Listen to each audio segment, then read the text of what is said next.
but luckily Nana was there to patch up the injured quickly, and no one got seriously hurt. As for the prisoner who took the pill, despite gaining incredible strength, it seemed to have some serious side effects. According to Nightingale, the symptoms on his body were similar to someone who had swallowed a divine stone of judgment. Even with these side effects, if the church has this medicine, it's not hard to imagine them becoming a major power someday. No wonder Anna's fire magic didn't do much against that guy, especially if there are remnants of the divine stone of judgment in that pill. This is all just speculation from my end, since these shitty translations don't explain things clearly. Anyway, the prince learned today that the church's willingness to sell these kinds of things suggests they aren't afraid of retaliation from the new king after Grey Castle reunifies. This only means that they have something even stronger than these pills, which is why they don't care if someone uses these pills against the church. This year, the prince initially planned to focus on education, agriculture, and production, but now weapon research and development are becoming top priorities. He's planning to produce breechloader firearms because they're easier to make. As for the cartridges, all he knows is they involve something called mercury fulminate. He'll likely need a lot of money for research, gathering alchemists, and setting up laboratories. While the prince is lost in thought, the girls snap him out of his daydreaming, reminding him that it's getting late and time to hit the hay, and they'll continue their work tomorrow. Nightingale has already dozed off, probably tired from all those shitty algebra lectures. Everyone smiles to see her peacefully asleep, looking more vulnerable than they've ever seen her before. The prince grabs some blankets and gently covers her. He's glad to see her resting so peacefully, considering how attentive and worked up she usually is. A little relaxation wouldn't hurt anyone. Meanwhile, Anna uses her magic powers to prepare some hot water in her room. Once it reaches the perfect temperature, she strips off her clothes and slips into the bath, enjoying a relaxing soak. She couldn't help but admire our hero. While normal people typically only bathe once a month, the prince ensures everyone bathes daily with fresh water. She's glad her prince is different from what she's read in stories. She remembers how he explained that everything in the universe is made of countless little balls, and to see these balls, you have to zoom in millions of times. Heat and cold are just how active these balls are. If they're moving a lot, things are hot. If they're not moving much, things seem cold. It seems we're talking about atoms here. Anna gets curious and wants to peek inside her own green fire to see these balls. She concentrates intensely and starts drifting somewhere in space. Green energy swirls around her, and I literally have no clue what the hell is happening here. When she finally returns to reality, she sees that her magic has turned red. But I'm still not sure what's going on.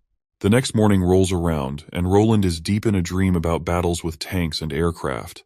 In his dream, he's conquering the world with mechas and cutting-edge military power. Suddenly, Nightingale's voice interrupts his vivid dream, and he wakes up groggily. His first question upon opening his eyes is whether there's a new witch in town. Nightingale replies no, and reminds him that Anna's abilities have changed once again. This news really confuses the sleepy prince because Anna has already reached adulthood. He gets snapped awake when a wet towel slaps his face, and Nightingale urges him to quickly go see Anna to check out her latest transformation. She describes it as a shocking magical form, almost tangible. Shortly after, they begin walking down to the office. On their way, Nightingale reveals that when she found Anna in her room, she was sitting at her desk surrounded by metal objects. At that point, she was so shocked that her bread fell from her hand when she saw Anna's magic powers had changed internally, and there was a cube inside her. The prince is confused by the mention of a cube and asks what it is. Nightingale explains that when a witch awakens, her magic initially appears as a thin mist. Over time, it transforms into a swirling gas of various colors. Wendy's is white. Lady Leaf's is green.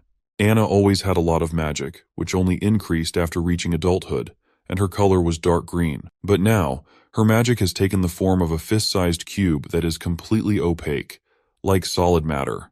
Once they all gather in the office, Anna immediately turns to the prince, and without skipping a beat, he asks her what's going on. Anna spills that last night. She was thinking about what they learned in class about the whole universe being made up of tiny balls. She imagined her green flames as made of these little balls, and then she started tinkering with the chains holding them together. She reshaped and reconnected them, completely transforming the flames into something like black silk. Now she can control it with her mind, using it to slice through iron ingots. Using her math skills, she even cut a perfect square. She's practically begging for a pat on the head for her new achievement. The prince then tells her to show off her new abilities in person. Right on cue, she summons her dark powers.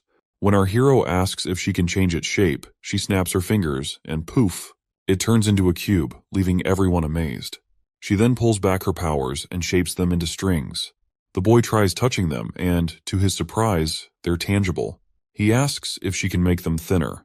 She nods, saying she can, but warns they're sharp enough to cut anyone who touches them. Despite looking delicate and thin, these strings are actually pretty tough. Unlike her green flames, she can control the temperature of different parts of the flame. Well, our hero seems to have figured out that his hunch was spot on. Magic is just another form of energy, and it's all about how a witch channels and controls that energy. The possibilities are endless, depending on how well they can wield it and what they can imagine. For instance, imagine trying to describe an airplane to someone who has never seen one. It's tough. So, the only limits to magic are what a witch knows and how big they can imagine. The more they understand about the world, the stronger their magic can become. Anna figured out that everything's made up of tiny particles, and that insight helped her grasp how her flames work and how these particles fit together. So she is now able to reshape those particles to make different things. And finally, our hero gives her a deserving pat on the head for a job well done. He then declares firmly that he has made up his mind. Everyone in the Witch Union will be attending study classes. Everyone is startled to hear this, and the prince appoints Scroll as everyone's teacher of enlightenment. She raises doubts about whether she can handle the role, while Nightingale, not much of a studious type, tries to slip away quietly. But my man gives her a deadly stare that stops her in her tracks. Sister Moon also expresses concerns about her ability to perform in this new role. Our hero assures her that knowledge can boost her abilities and open up new opportunities. He confidently announces they'll hit the books after dinner every Monday to Friday, starting with the ABCs of reading and writing because, as he puts it, learning can totally shape your future. But it seems Nightingale is still not too thrilled about it. In the next scene, we see Prince Roland informing a knight that he's going to start a poultry farm with chickens and ducks. He assigns some land on the west border for the farm and tells the knight to also teach others how to raise livestock. He warns that if the farm doesn't take off, he will be sent to the slope mines for labor. Once the current guy leaves, the prince calls in the next person. That is when Nightingale pipes up, questioning why the knights are being put on livestock duty since they are supposed to pick some people with basic education to become teachers. The prince explains that all the knights have ordinary hobbies, and since there's a demand for those skills, he decided to let them pursue what they're best at. The lady calls up the next knight, and he steps forward right away. This one looks pretty educated and polished. Introducing himself as Ferlin Eltec, he's really glad about our hero taking the charge of Longsong Fortress. He thanks the prince and offers to help out, saying to send word if he's needed. My guy is totally freaked out seeing this dude show such loyalty, especially since he is a knight of Duke Ryan. That's when Ferlin Eltec gets serious, dropping the bomb that he used to be Duke Ryan's top knight and swore loyalty only to him. But he abused his power, committed countless wrongs in the Western Territories, and even took his wife by force, so he's been waiting for a chance to bring him down. So, even though he was not able to kill that bastard personally, he is now glad that someone else did. Our hero then asks the man if he is literate and can read and write. The knight says yes, and without wasting a moment, Roland decides to make this guy the teacher, and not only he will get a house for this job, he is also going to a fat paycheck.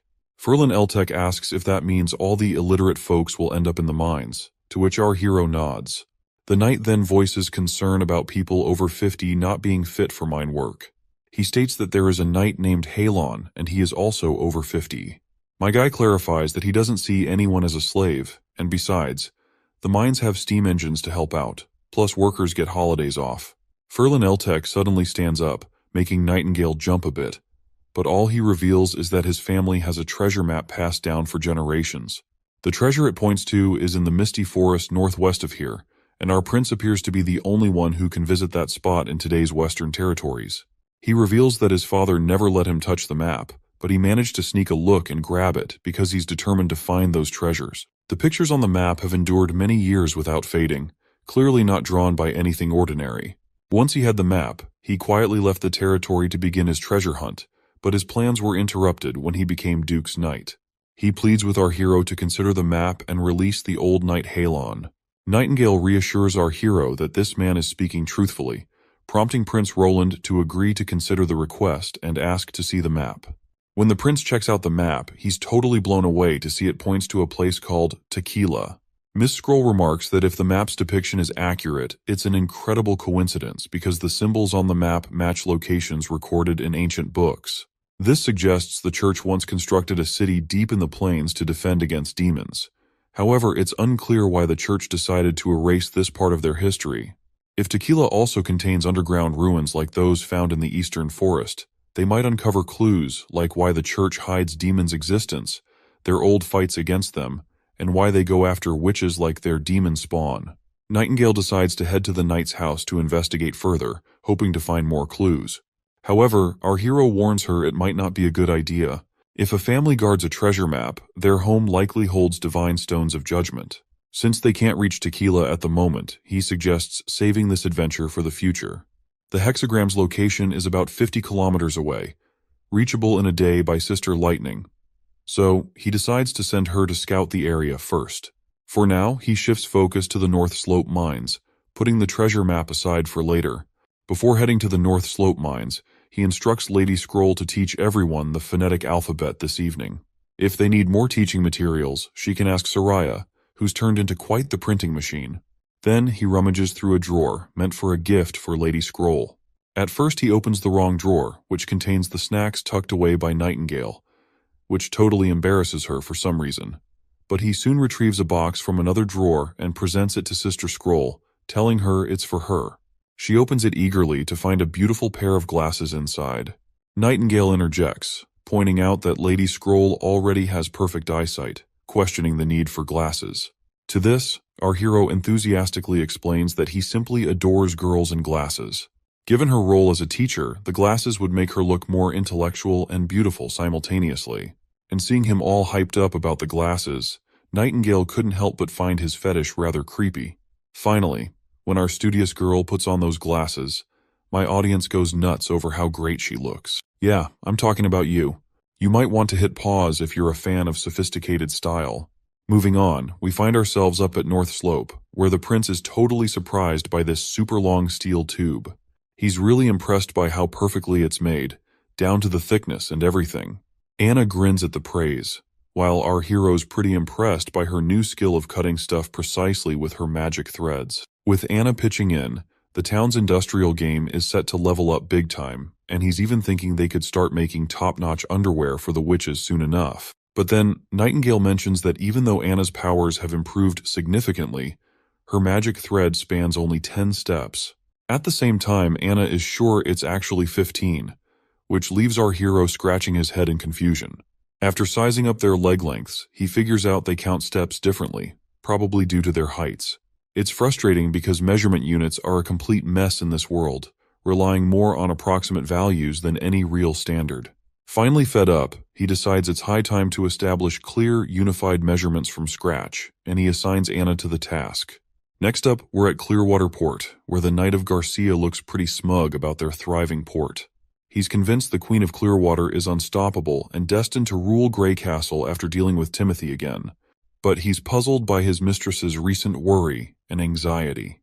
Suddenly, a man arrives, reporting that the chiefs of Sandstone and Blackbone clans wish to see her.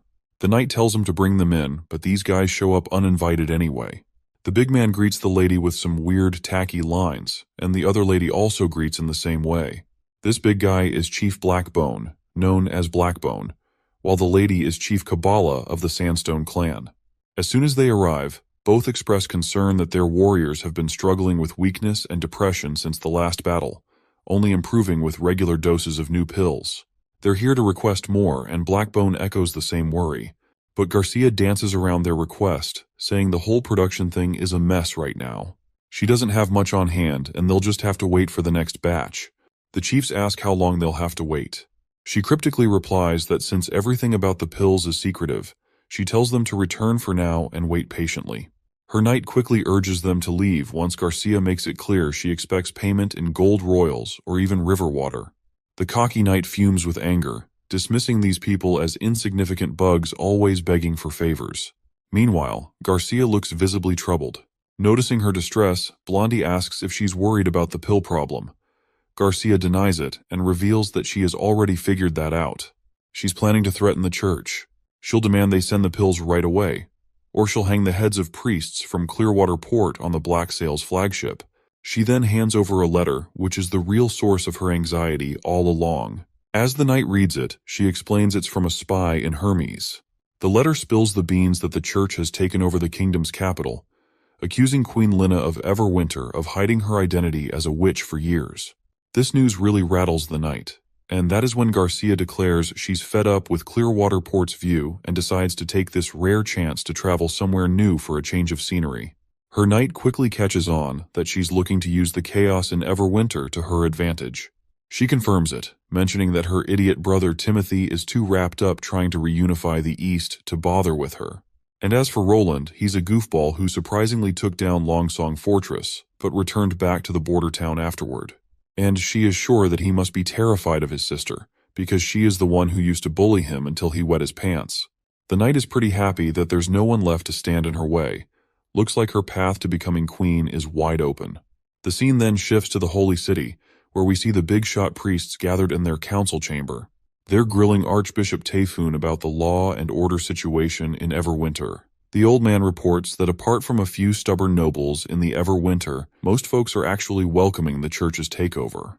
He vows that those nobles who won't repent will be dealt with one by one.